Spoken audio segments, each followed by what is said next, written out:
They were the first couple of modern no-gi grappling. He is, by almost any measure, the greatest of all time. She was his ever-present partner, a serious grappler in her own right, and a key part of his public brand. Together, Gordon Ryan and Nathalia Santoro projected an image of absolute, untouchable success. But that image was shattered by a single grainy photograph. This wasn't just some minor legal trouble. The story that unfolded involved felony charges, a police chase allegedly topping 120 miles per hour, and loaded firearms. It triggered a crisis that exposed the deep fractures in the world of professional jiu-jitsu, revealing the raw nerves of rivalry, the hypocrisy of public personas, and the bizarre sound of silence from a man famous for his non-stop trash talk. How did the most dominant grappler on the planet end up at the center of a scandal he refused to even acknowledge? To understand the explosion, you have to remember the perfect world it blew up. That perfect world was built on a foundation of complete and utter dominance. Calling Gordon Ryan a successful grappler is like calling Mount Everest a decent-sized hill. Since getting his black belt in 2016 from Gary Tonin and John Danaher, Ryan has systematically torn through the highest levels of the sport. His record is a graveyard of legends he has submitted, but his legacy was truly written in stone at the Abu Dhabi Combat Club, or ADCC, the undisputed Olympics of grappling. Gordon Ryan is a 7-time ADCC champion. Think about that. 7 titles at the single most prestigious no-gi tournament on earth. He became the first person in ADCC history to win gold in 3 different weight classes, at 88 kilos in 2017, 99 kilos in 2019, and over 99 kilos in 2022. In 2022, he won his division and the coveted Superfight Championship in the same weekend, another feat no one had ever accomplished. This isn't just winning, it's total, suffocating dominance. It's what earned him the nickname The King, a role he plays to perfection. He strolls into arenas wearing a crown and a royal robe. His social media is a masterclass in self-promotion, a constant stream of training footage, defeated opponents, and luxury living, all narrated with an abrasive, supremely confident, and often inflammatory voice. He picks fights online with the same intensity he applies to a leg lock, battling everyone from rival athletes to keyboard warriors. For Gordon Ryan, controversy isn't a side effect of his fame. It's a pillar of his brand. He built an empire on the idea that he is untouchable, both on and off the mats. And for most of his incredible rise, his queen was right there with him. Nathalia Sunny Santoro is far more than just Gordon Ryan's girlfriend. A Brazilian-born fitness model and bodybuilder, she's a legitimate and dedicated BJJ practitioner. The two met around 2016 at the legendary Renzo Gracie Academy in New York, brought together by their shared passion for the sport. As Gordon's star exploded under John Danaher, Santoro's skills sharpened too. She earned her brown belt from Danaher in October 2022, a major achievement from one of the world's most demanding coaches. Publicly, their relationship was a partnership. Ryan often called her his rock, a crucial part of his support system. She was a fixture at his training camps, in his corner during matches, and all over his social media, the loyal partner to the conquering king. They were a power couple, and like him, she wasn't afraid of controversy, having once made headlines for a solo trip to Afghanistan where she documented herself training, sparking a global debate online. Together, they presented a unified front, 2 elite, unapologetic athletes at the top of their game, living a life most could only dream of. They had built a fortress of success and fame, but in October 2025, that fortress was about to be rocked to its foundations. The story didn't break on ESPN, it exploded in the Wild West of social media. It started with posts on local pages like Austin Mugshots, which were then snatched up by BJJ meme accounts and forums. At first, it was just whispers and rumors. Then the documents and the mugshot started to surface, and the jiu-jitsu community went into a frenzy. According to court affidavits from Travis County, Texas, the trouble started on October 16, 2024. an Austin police officer reportedly spotted a Porsche SUV driving without license plates. When the officer tried to pull the vehicle over, it allegedly fled, sparking a high-speed chase where speeds reportedly hit over 120 miles per hour. The driver was Nathalia Santoro. When she was finally caught, she was charged with evading arrest with a motor vehicle, a third-degree felony in Texas. On top of that, authorities found 2 loaded firearms in the car, both with rounds in the chamber. Just 6 days later, on October 22nd, it happened again.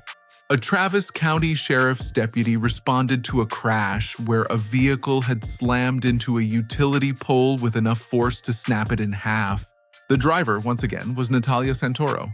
According to the report, she admitted to driving around 90 miles per hour in a 55 mile per hour zone because, as she allegedly put it, the roads were empty.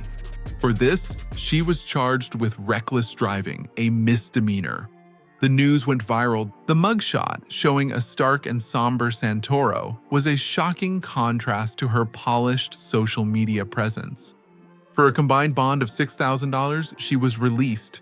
The online jiu-jitsu world absolutely blew up. Initial reports, fueled by the chaos of social media, were a mix of fact and fiction, with some early claims including a DUI, which was never reflected in the confirmed court documents. This created a split in the media.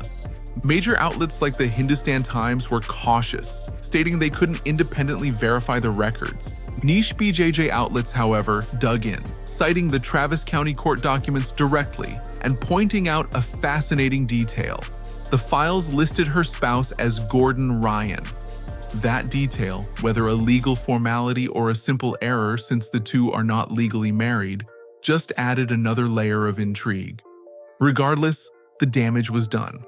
The perfect image was cracked. The King's Queen was facing a felony, and the entire BJJ community waited for one thing: a response from the king himself. The response never came. In the face of a crisis that was dominating every jiu-jitsu forum, podcast, and social media feed, Gordon Ryan, a man whose entire brand was built on confronting every single critic and controversy, did something totally out of character. He said absolutely nothing. To understand just how bizarre this was, you have to get his public persona. Gordon Ryan's Instagram is a battleground. He writes multi-page essays breaking down his rivals' techniques. He gets into profane arguments with trolls in his DMs and then posts the screenshots for his millions of followers. He opines on everything from steroid use to global politics. Silence is not in his vocabulary. Yet, as the scandal raged, his social media became a surreal bubble of denial. He kept posting training videos, he kept promoting his products, and most jarringly, he kept posting about politics. While his longtime partner was facing felony charges for allegedly fleeing from police, Ryan used his platform to share this thought. Public hangings of politicians who do nothing but raise cost of living through terrible policy, lie, steal from you, and infringe on your rights would be one of the things that actually fixes this country. Fact. He wasn't offline, he was just ignoring the massive elephant in the room. This silence was amplified by the deep, biting irony of it all. For years, Gordon Ryan had loudly and proudly positioned himself as a staunch supporter of law enforcement. He had praised their work and presented himself as an ally. Now, the woman he lived with was accused of leading those same officers on a dangerous high-speed chase. The contradiction was staggering. How could the self-proclaimed champion of police stay silent while the person closest to him was accused of putting them in danger? The BJJ community was left to guess. Was he told to stay quiet by lawyers? Was the relationship, which some sources said had already been shaky for months, finally over? Or was it a cold, calculated business decision to protect his brand? Whatever the reason, his silence created a vacuum. And into that vacuum, his greatest rival launched himself headfirst. Enter Craig Jones.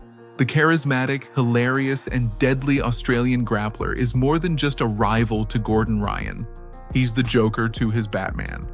Once teammates and friends in the famed Danaher Death Squad, they became leaders of opposing factions after the team's bitter public split in 2021.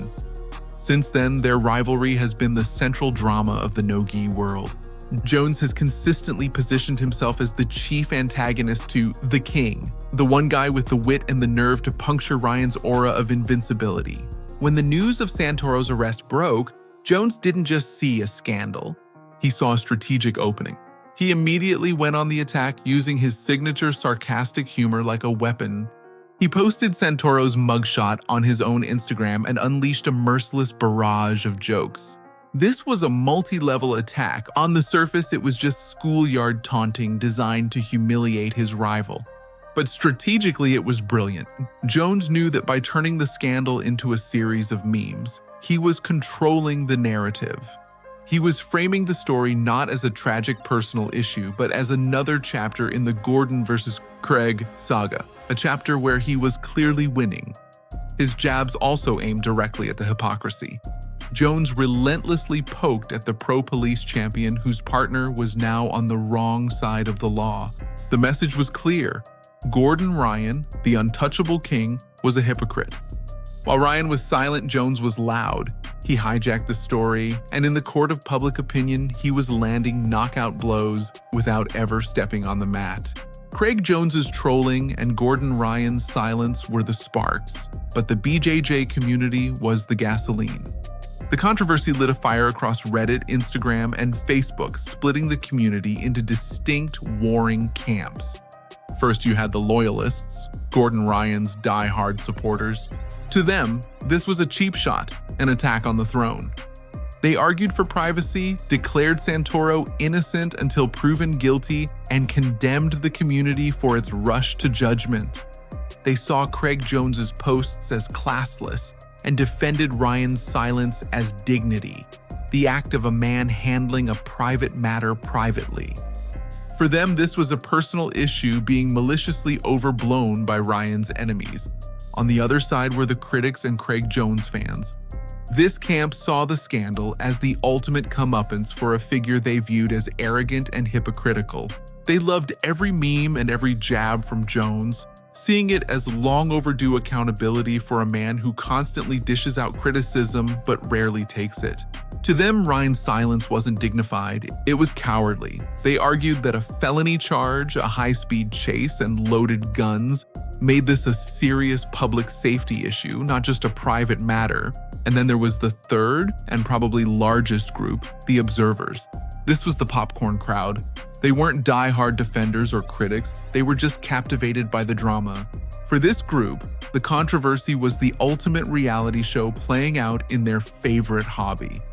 A power couple's fall from grace, shocking criminal charges, a loudmouth champion's sudden silence, and a rival's relentless trolling, it was an irresistible story. This group fueled the fire, sharing the memes and eagerly awaiting the next plot twist, proving that in modern sports, the drama off the mats can be just as compelling as the action on them.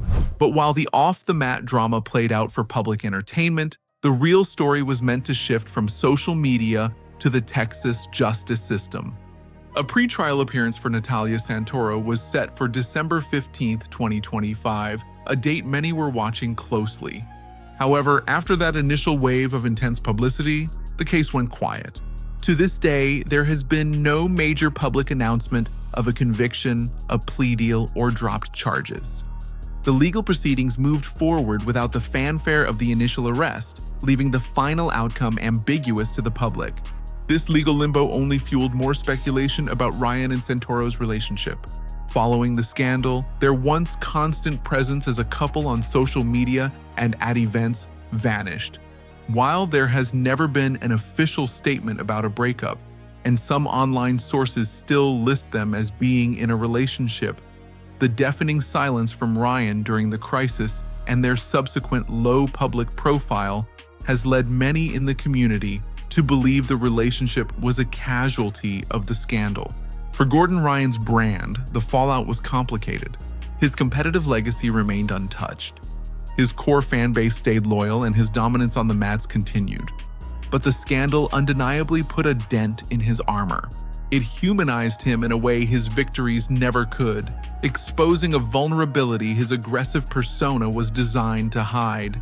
The man who had an answer for everything had no answer for this. More importantly, it solidified his image as one of the most polarizing figures in sports. The incident forced everyone in the BJJ community to pick a side. You were either with the king, defending his privacy, or you were against him, condemning his hypocrisy and cheering on his rivals. There was no middle ground left. The scandal proved that for Gordon Ryan, his greatest strength, his polarizing brand, was also his greatest weakness. This dynamic between brand, rivalry, and public opinion is what makes modern combat sports so fascinating. If you enjoy these deep dives that go beyond the mat, make sure you hit that subscribe button and turn on notifications. You won't want to miss what we break down next.